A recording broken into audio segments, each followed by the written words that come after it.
19 minutos de la tarde y tenemos el gusto inmenso de recibir en el estudio a Yanely Márquez. Ella es socia de Servicios de Gobierno de Riesgo y Cumplimiento, así como Sostenibilidad de KPMG en nuestro país, y es miembro del Comité de Inclusión, Diversidad y Equidad del Clúster Sur de KPMG.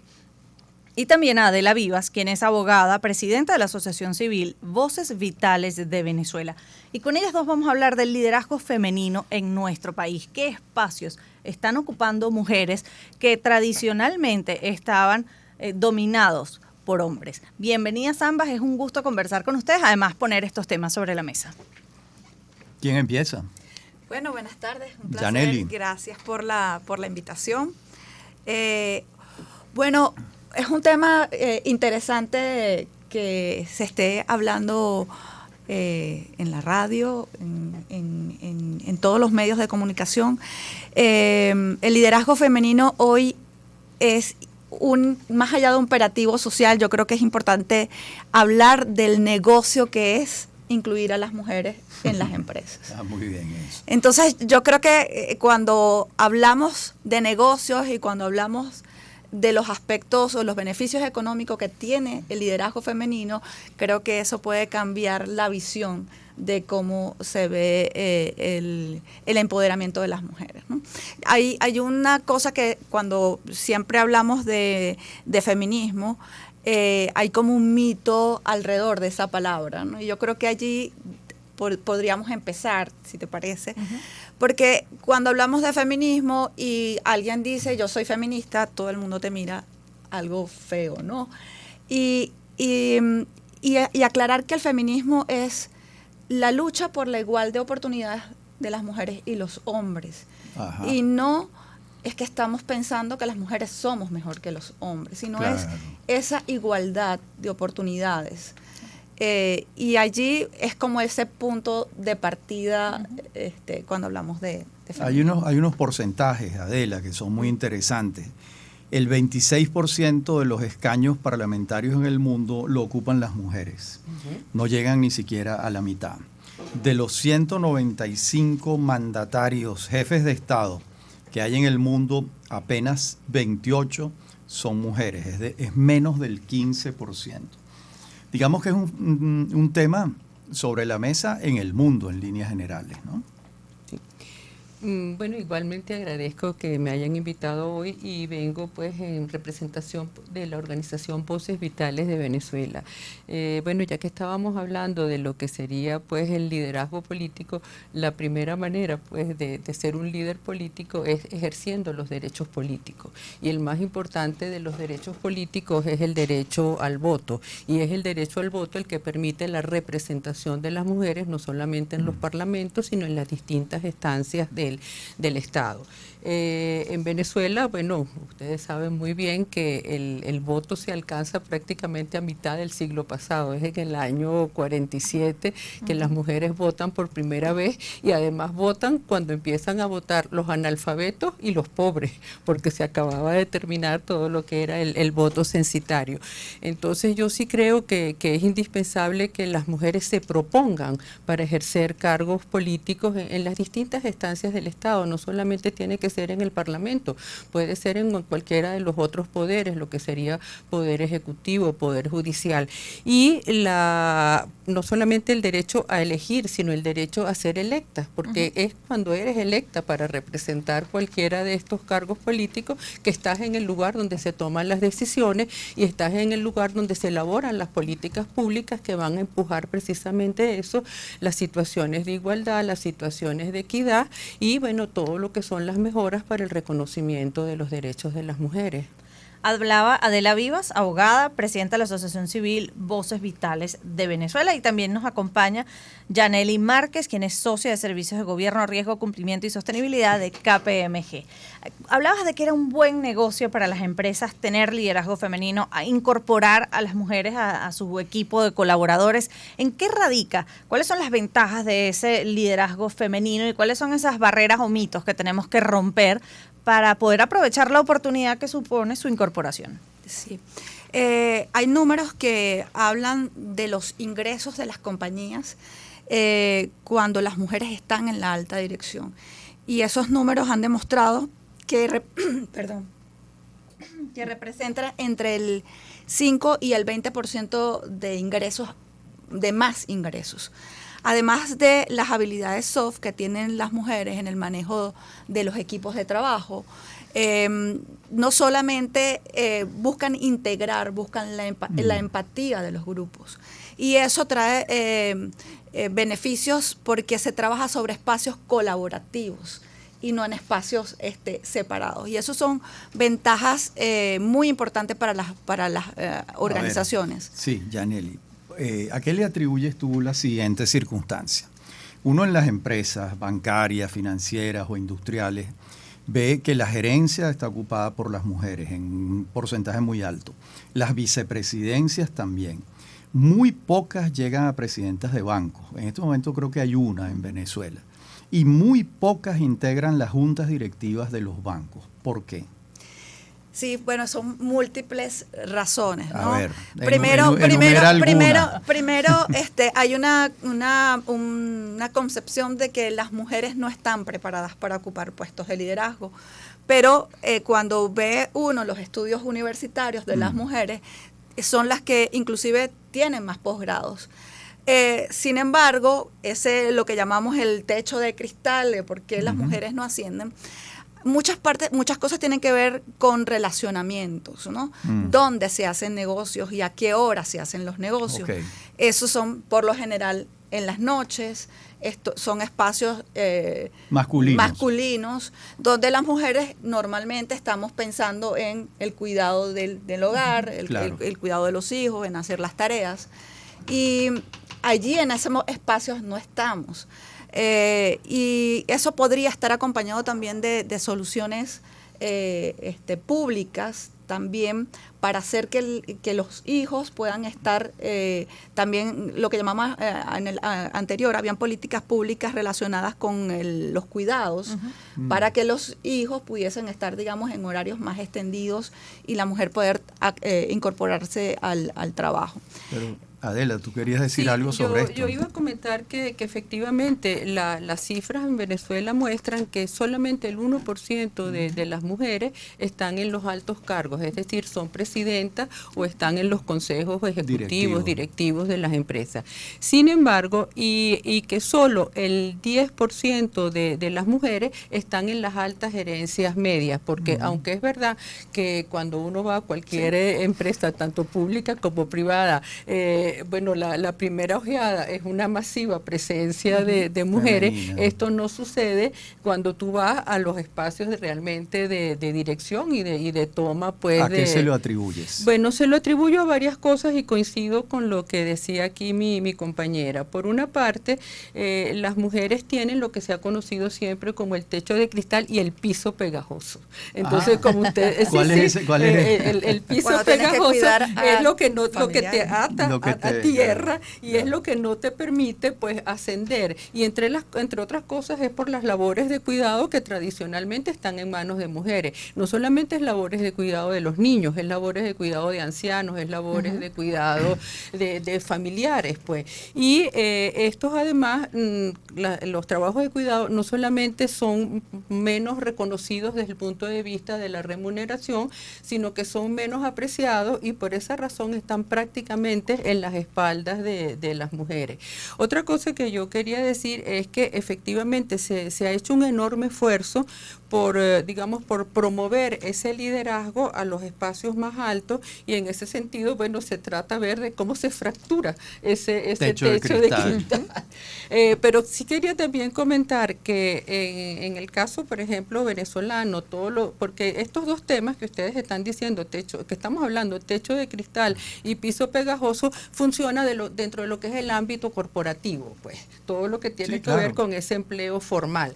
Pero si uno va a ver las cifras de emprendimiento y de trabajo, en las cifras de emprendimiento en Venezuela hay alrededor de 3 millones de emprendedores, y de esos emprendedores, más del 60% son mujeres. Ah, pero qué buena noticia. Y eso además son cifras que están en lo que se llama el monitor global de emprendimiento. ¿Y en qué emprenden las mujeres? mujeres. Las mujeres emprenden en alimentos toda la variedad que ustedes quieran, desde repostería, salado, Claro. etcétera. Emprenden en modas y emprenden en todo lo que tiene que ver con estética, cuidados personales, que va, bueno, no solamente desde lo que es apariencia física, sino también esos temas de salud asociados a masajes, etcétera. Y cuando hablamos justamente del emprendimiento, también hay números que demuestran que justamente el emprendimiento de las mujeres es el que menos se formaliza. De hecho, el reporte de género del World Economic Forum habla de los nuevos empleos que se crean.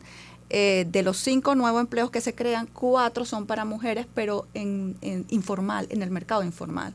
Y en la manera que sea informal, pues el progreso no se alcanza.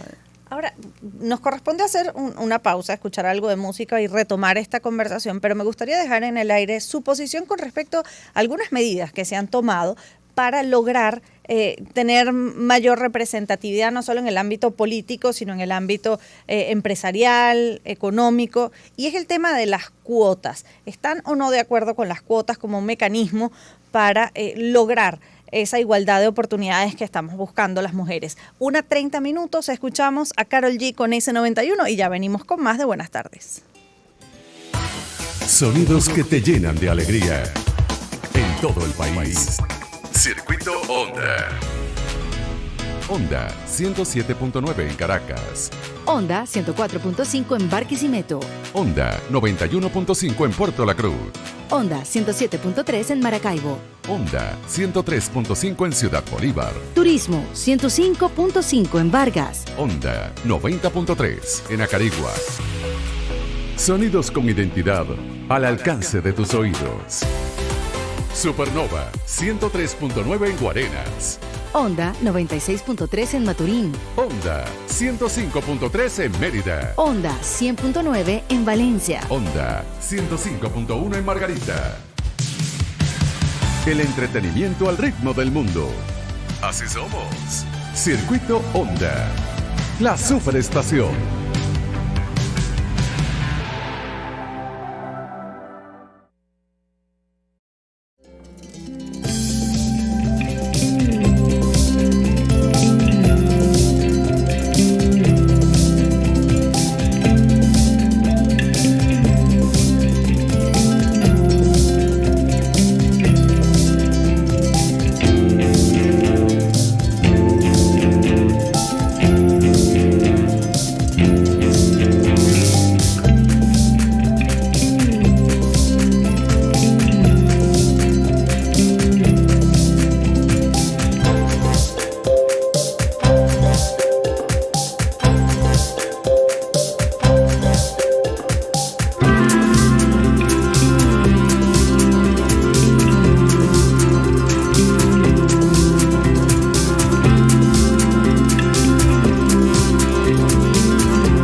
Sonidos que te llenan de alegría en todo el país. Circuito Onda. Onda 107.9 en Caracas. Onda 104.5 en Barquisimeto. Onda 91.5 en Puerto La Cruz. Onda 107.3 en Maracaibo. Onda 103.5 en Ciudad Bolívar. Turismo 105.5 en Vargas. Onda 90.3 en Acarigua. Sonidos con identidad al alcance de tus oídos. Supernova 103.9 en Guarenas.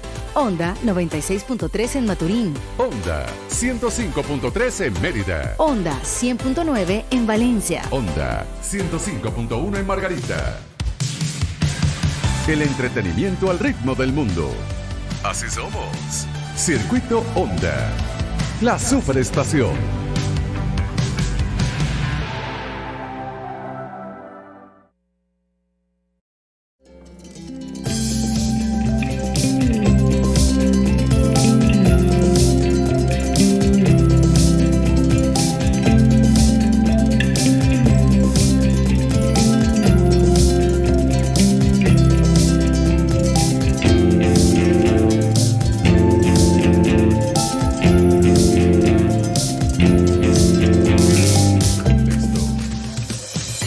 Buenas tardes con Lila Vanorio y Rafaela Raiz Luca. Por Onda, la superestación. Y estamos conversando sobre el liderazgo femenino en Venezuela con Yanely Márquez, que es socia de los servicios de gobierno, riesgo, cumplimiento y sostenibilidad de KPMG en Venezuela. Y con Adela Vivas, abogada y presidenta de la Asociación Civil Voces Vitales de Venezuela. Antes de la pausa, Lila les había dejado la pregunta sobre si estaban de acuerdo con las cuotas en organizaciones públicas y en organizaciones privadas. Adelante, Yanely. Sí, es importante establecer metas. Y yo creo que las cuotas son necesarias, muchas han sido criticadas, pero en los países donde se ha establecido metas o cuotas, se ha logrado, lo cual demuestra que sí se puede. Entonces pienso que es un buen mecanismo. Pudiesen implementarse algunas otras para reforzar que se lleguen a más mujeres a puestos de liderazgo, por ejemplo, prácticas de buen gobierno corporativo, guías o implementarse metas propias dentro de la empresa que están enmarcadas inclusive en la sostenibilidad, en el cumplimiento del Objetivo de Desarrollo Sostenible, por ejemplo, el objetivo número 5 que busca la igualdad de género. En la medida que las organizaciones visualicen los riesgos que tienen de no incluir a las mujeres en sus organizaciones, pero también las oportunidades de nuevos productos, oportunidades de nuevos servicios y por ende un negocio más sostenible y con mayores ingresos, van a establecer sus propias cuotas. Vemos organizaciones, por ejemplo, CAF en el 2020 lanzó su estrategia reforzada con los temas de igualdad e inclusión, y justamente este año ya mostró cómo su junta directiva ha incrementado más mujeres, o sea, ha tenido más mujeres. Entonces yo creo que sí, tanto desde el punto de vista de políticas públicas, pero también las organizaciones, en la medida que tengan en su pensamiento los riesgos y oportunidades que tiene incluir a las mujeres en las organizaciones, van a establecer sus propias metas. Claro, y sus propias cuotas. Sus propias cuotas, y exactamente. Ahora, cuando estamos hablando del mundo corporativo, sabemos muchísimo, porque se ventila, se hace público, de la exigencia de mujeres en el mundo, en el campo empresarial, en industrias como por ejemplo la del cine, para exigir remuneraciones equivalentes a la carga laboral, al trabajo en cuestión.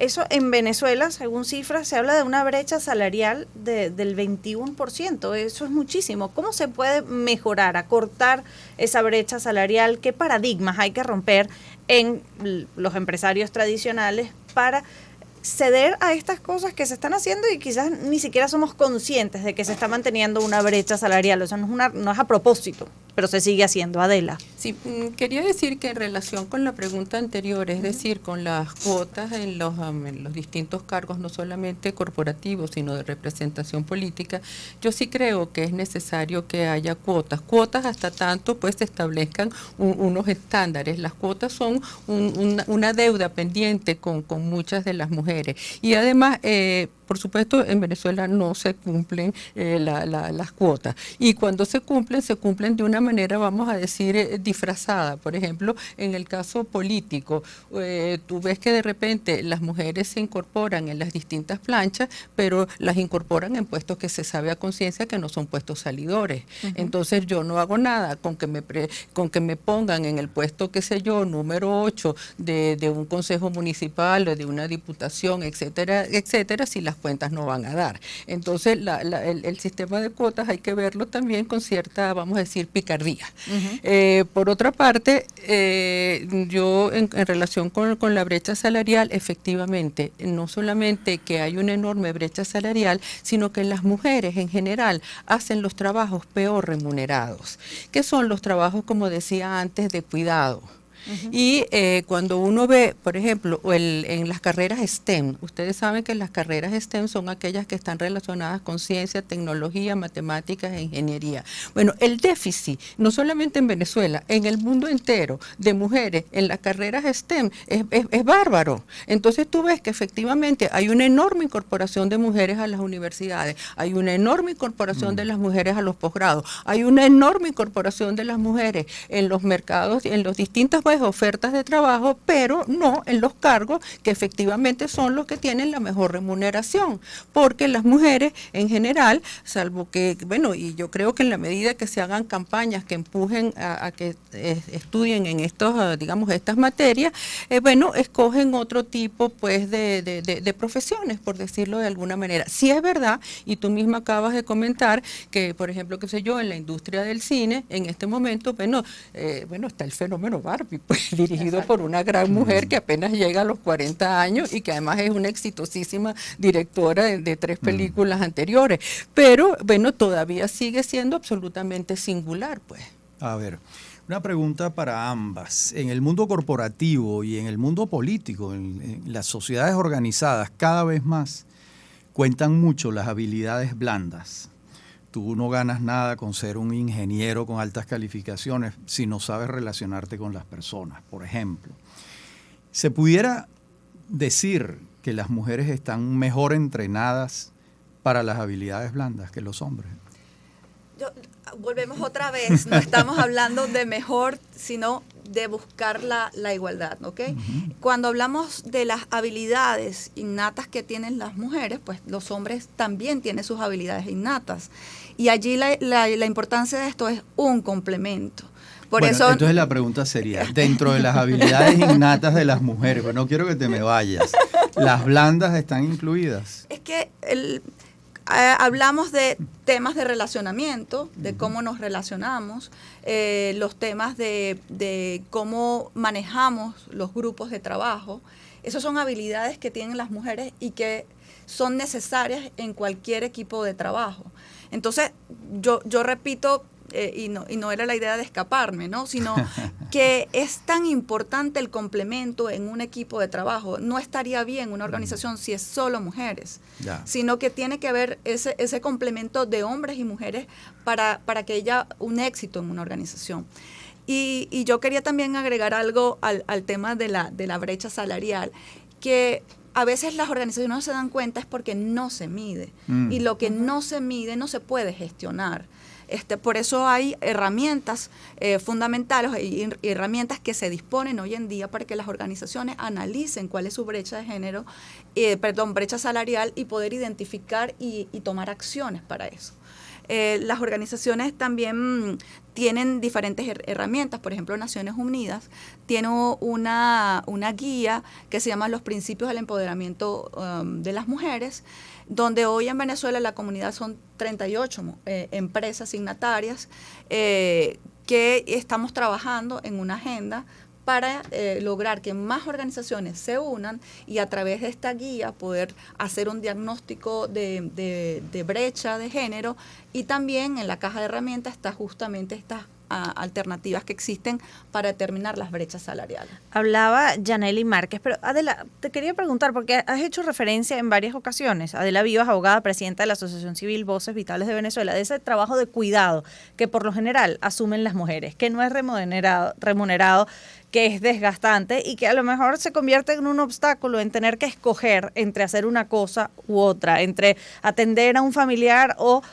hacer una carrera profesional, y eso en ocasiones, ese dilema de tener que renunciar a algo es sumamente injusto. ¿No pasaría también esto por promover desde el Estado que los hombres también asuman esa figura? Es decir, que solo haya permiso postnatal para las mujeres cuando tú podrías escoger que quizás es una decisión de pareja, porque tiene que ser decisión del Estado y sus políticas gubernamentales quién va a ejercer la mayor carga en las labores de cuidado de un hijo que es de los dos.